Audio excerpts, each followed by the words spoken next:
Good day, everyone. Welcome back to the seventh lecture of our biology curriculum, which is entitled Animals. So, for the previous discussion, we have talked about tissues and the basic types of animal tissues. Now, we will move on to organs and organ systems. So, in this part of the lecture, we will talk about what makes up an organ system and 11 organ systems of the human body. So groups of tissues form an organ. So we have talked in the previous part of this lecture that tissues are groups of similar cells that form together to carry out a specific function. Now, different tissues that form together to carry out a common function forms an organ. So, although tissues may not be tissues in an organ may not be similar with each other, these tissues work together in harmony or in coordination with each other in order to successfully accomplish the life process they are assigned to. So, what is an organ system? It consists of relative organs grouped together in a common function. So, when organs are grouped together, they form an organ system to carry out a common function.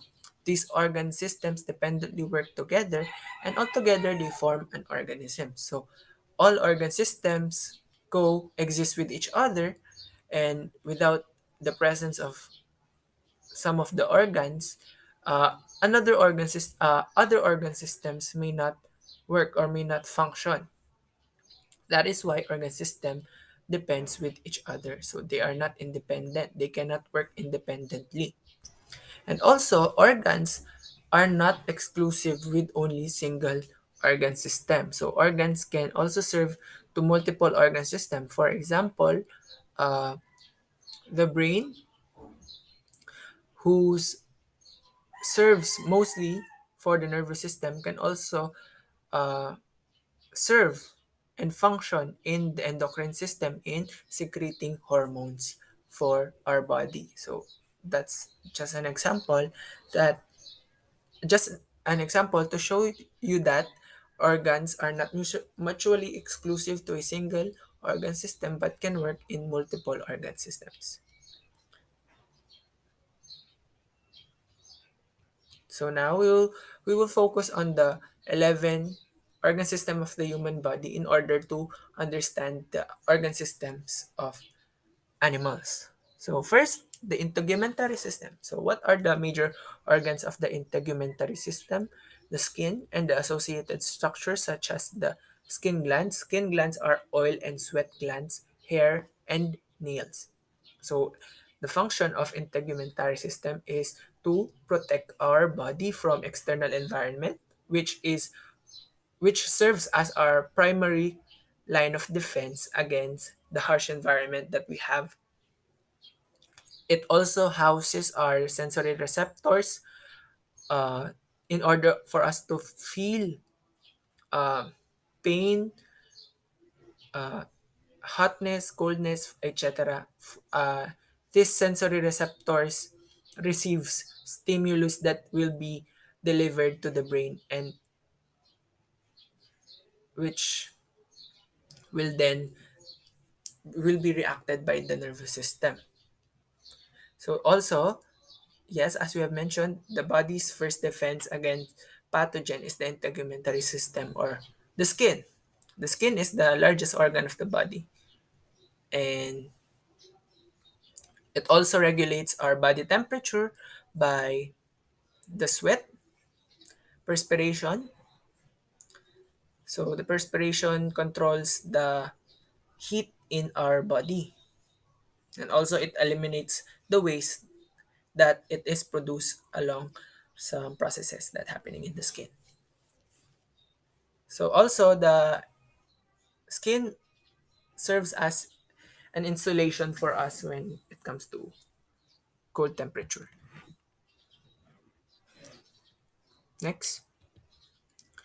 Skeletal system, the major organs of this system are bones and joints with their associated ligaments and cartilages. So when we say ligaments, it is the connection or the tissue that connects the bone to another bone. These are ligaments.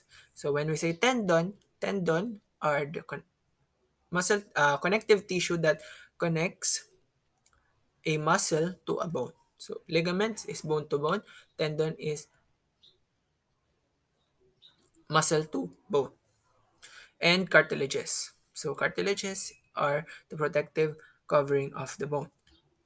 Function of the skeletal system is to support the body and giving it shape. So skeletal system are can be also coined as or can be also called as the framework of the body, for it gives us give it gives us the shape that we have, and also it supports the body in order for us to stand and, yes, to have posture like that. And without the skeletal system, we may look like a cesspool of jelly. That's why we need skeletal system in order for us to give shape, to have shape, I mean. Also, it functions for our locomotion. It enables the body to move. It protects the internal organs, such as, for example, the rib cage protects the lungs and the heart and the stomach also. And the skull protects the brain. It protects the internal organs. The bones protect the internal organs. As we have discussed in the bone tissue, the bones are very mineralized. They are rigid. So they store also calcium and phosphorus and produce white and red and white blood cells. So the bone marrow of the bone also stores and produce red and white blood cells that will be circulated by the blood. So basically, skeletal system produces blood. Muscular system. So the major organs of the muscular system are skeletal muscles. So muscular system doesn't include smooth muscles and cardiac muscle because it is smooth muscles are found along major internal organs, and cardiac muscle are from the heart. So in muscular system, we will only focus on skeletal muscles. So the function of muscular system is to participate in body movement. So it enables us alongside with skeletal system, muscular system enables us to move, to have locomotion by contraction of the muscle fibers that we have, actin and myosin. Also maintains our posture and produces body heat. Next, the nervous system. The nervous system has major organs such as the brain, spinal cord, nerves, and special sense organs such as the eyes and ears. So what is the function of the nervous system? It generates action potentials. So the action potentials are these signals that are transferred from one neuron to another to regulate body activities. So the nervous system also detects changes in body's internal and external environments through receptors in throughout our body. So these receptors will acquire the stimulus or the signals inside and outside the body. So for example, when you touch a hot object, the hot object is the stimulus. So you will feel the pain when you touch the hot object. So the sensory receptors in your skin will then uh, deliver the signal to our messenger, which to our control center, which is the brain, and the brain will then decode the message and then send signals to the effector organs. So the effector organs will be the head or the skin, which will cause you to immediately uh, remove your hand from the hot object in order for you to prevent the feeling of pain. So also, it interprets the changes. As I have said, the brain interprets the changes happening or the stimulus happening.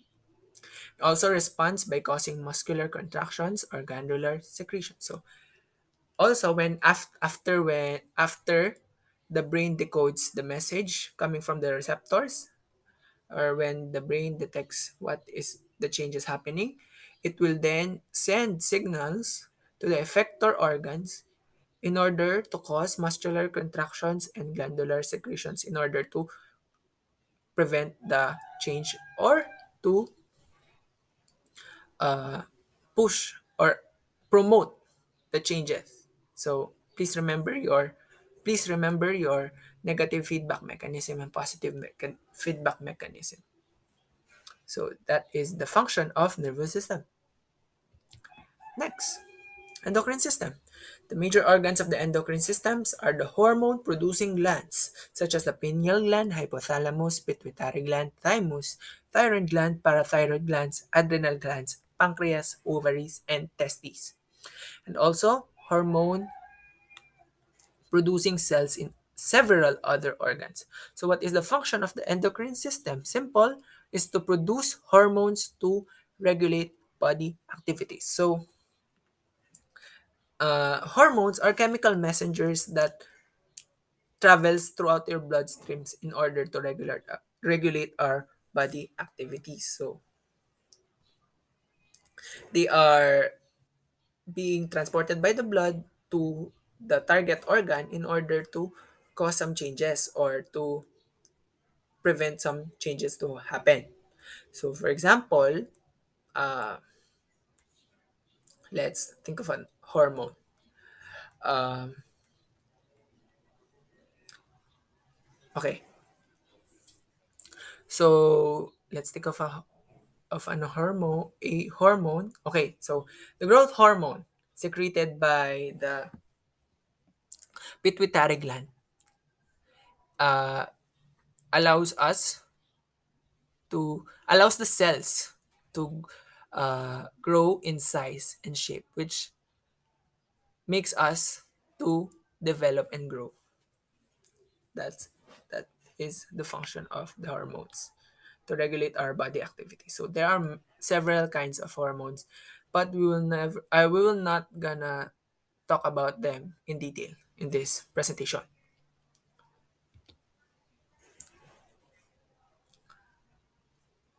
Next is the cardiovascular system. The cardiovascular system has major organs: the heart, blood vessels, and blood. So blood is a tissue, liquid tissue, and its function is to transport nutrients all over the body and acquires waste such as carbon dioxide. So, as we have mentioned, blood transport nutrients such as oxygen all over the body. Also, as the blood circulates all over the body, it receives the waste products that the body may produce along with its process, such as carbon dioxide. It also helps in maintaining temperature, acid base balance, and water content. It also contains cells for fighting foreign material. So we have the lymphocytes, leukocytes, and monocytes fighting bacteria, viruses, and such pathogens that may enter our system. So they are the ones who are responsible with that. Lymphatic system. The major organs of this system are lymphatic fluid and vessels, spleen, thymus, lymph nodes, and tonsils. Also cells that carry out immune responses such as B cells and T cells. So what are the functions of the lymphatic system? So it returns proteins and fluid to the blood. So this fluid that returned by the lymphatic system, specifically the lymph nodes, is called the lymph. So it carries lipids from gastrointestinal tract to the blood, contains sites of maturation and proliferation of B cells and T cells that protect against disease-causing microbes. So B cells and T cells mature. B cells and T cells are produced in the bone. Specifically, B cells are produced in the bone marrow, but they mature in the lymphatic system, specifically the lymph nodes. So yes, T cells are produced in the thymus and also matures in the lymphatic system. Respiratory system. Major organs are lungs and air passageways such as nostrils, pharynx, larynx, trachea, I'm sorry, and bronchial tubes. The bronchial tubes are bronchioles and bronchi. So the function of the respiratory system is for our inspiration and expiration of air. So when we breathe, the respiratory system is responsible for it. It also delivers oxygen, which is from the air that we breathe, and removes carbon dioxide out of the system by expiring or exhaling the air in return. Okay, next. Digestive system. I'm sorry. Digestive system. The major organs are gastrointestinal organs and accessory organs. So there are two classification of organs in digestive system. The gastrointestinal organs, also called as are the organs that can be found in a tube called the alimentary canal. So this alimentary canal is a digestive tube where the food travels from mouth to anus. So the organs in this alimentary canal or the gastrointestinal organs are the mouth and pharynx, esophagus, stomach, uh, the small intestine, large intestine, rectum, and anus. So that is a canal where food travels for digestion and absorption.